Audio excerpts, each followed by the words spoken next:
Hey guys, how's it going? So another week, another mobile suit. Let's get through this real quick. I'm running a little bit late. D4 is about to start. I'll be streaming that and probably some Gundam dailies right before. So, let's go ahead. I need to get some stuff done. Go get some food and whatnot.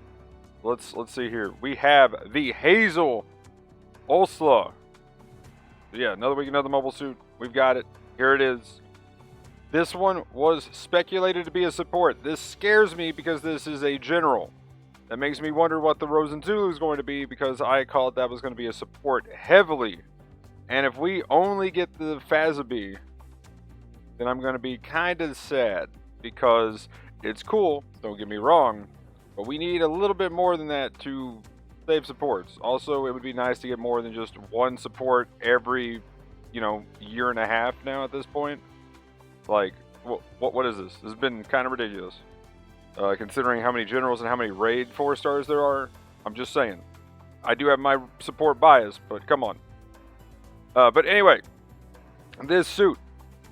Pretty quick one here. I guess I'll go ahead show the rest of it, and then we'll talk about the suit itself. Sananju Ribawu banner is out if you want to roll for that. Really good suits. And, of course, GBO days. DP store. We got the Gigan space type and the Rigazi. Really huge for the DP store. That is insane.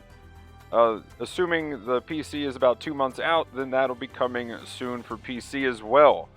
I don't know how I'm going to change the format for these, doing a PC and a console one. I don't know. We might do that. If you are a PC player, let me know. Mainly, the Atlas, it's insanely good at 600. It has melee priority 3.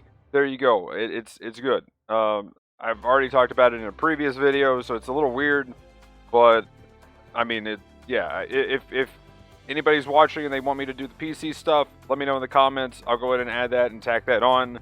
The main thing is I already know what I'm going to say. So that's a nice, quick 4 or 5 minute addition probably, and no big deal.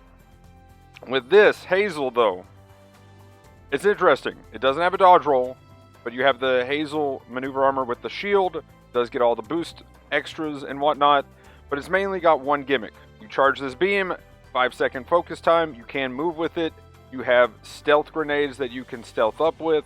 They also are really annoying for support players and just anybody who likes using their radar in general, because it does have a jamming effect. Now, with the beam, you stealth up, you charge it, you blow somebody's legs to pieces, and then you are now essentially a Hazenthly. Kinda. You have a solid knockdown hit with your lance that comes off the gun.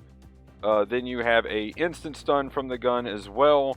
And you have 2 melee weapons essentially. Now the lance can only hit 1 time, whereas the beam saber can hit twice. But for all intents and purposes, you're just a normal general with 2 melee weapons, and that's kind of the thing. It's almost like the the Unit 4 Gundam, where it fires its beam off, and then once you fired your beam, you don't have anything else to do other than just be a normal general. Now this one, of course, like I said, does not have any kind of dodge roll, so you're going to have to make do with maneuver armor with no damage control. And that's kind of the thing. This thing can get stun locked a little bit, and there's where your big problem is going to come into play. Now, if you are a maneuver armor type player, you can make use of that while your shield exists. It does have a decent bit of health, so if you've ever played the Hazel, it feels very Hazel. If you like the Hazel and you don't mind not having a dodge roll, and you get to just destroy somebody in the first 5 seconds of the game, this suit isn't that bad. It is definitely a very good frontliner. It does have the level 3 back add-on buffer. It is pretty tanky, solid frontline. But I think the main thing comes in when you add in the quick turn and the overboost. It does have that. So, if you overboost, you can start tackling, which means A, you can waste a lot of time of the enemy team if you're tackling over and over and over again. This also allows you to use quick turn real quick. You can get that out, you can get some tackles in, you can bait people. There's going to be a lot of skill cap with this suit. Now, I think the suit is good. Do I think it's good for everybody? It's got a high skill cap. That's the thing. I don't think this thing's broken. This isn't like, what's that thing called? The raid. Oh my gosh, the bug. I am derping right now. Anyway, pretty much what I consider the highest skill cap suit, the Bound Dock, the highest skill cap suit in the game, right? And with the Bound Dock being what I think is the highest skill cap suit in the game, that has a huge ceiling for damage and what it can do and how many outplays it can do. This probably doesn't have that much of a ceiling, but, you know, in order to get to a decent level, you're going to have to get good, essentially, with this suit. So that's probably my problem with the Hazel. I don't think it's underpowered like some people are saying. I think it's definitely decent. I think it's definitely solid. Not the best, but you can't go wrong with it. And if you want to master it, it will definitely do work and win games for you.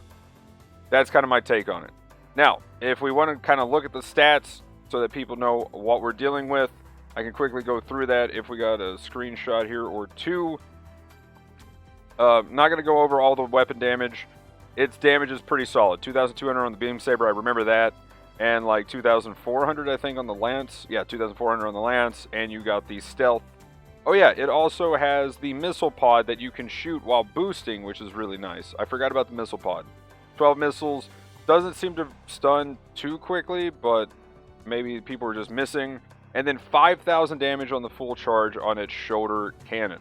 So that's really huge there. Again, for skills, nothing too crazy here. Force Injector 2 is always nice. Quick turn, overboost, and making use of that is going to be the big deal. It does have melee priority 2. And again, to point out, the Lance does knock over in just one hit. So no big deal there. You can do neutral, side swing, and the down swing is actually really long, so you can definitely get some big poke with that. But yeah, overall, that's my thoughts on the suit. Let me know in the comments down below what you think about everything in this update. Did you get the Hazel? What do you think about it? And if you're on PC, have you got the Atlas? What do you think about that decently overpowered suit? And yeah, if you want me to go in more detail of the updates, especially when the patch notes hit, I can go over those more for the PC as well and talk about what the meta ships are and what we already seen on the PlayStation version. But anyway, guys, that'll be it for this one. Hopefully I have more time for the next one, and I definitely will probably start doing the PC thing, I think.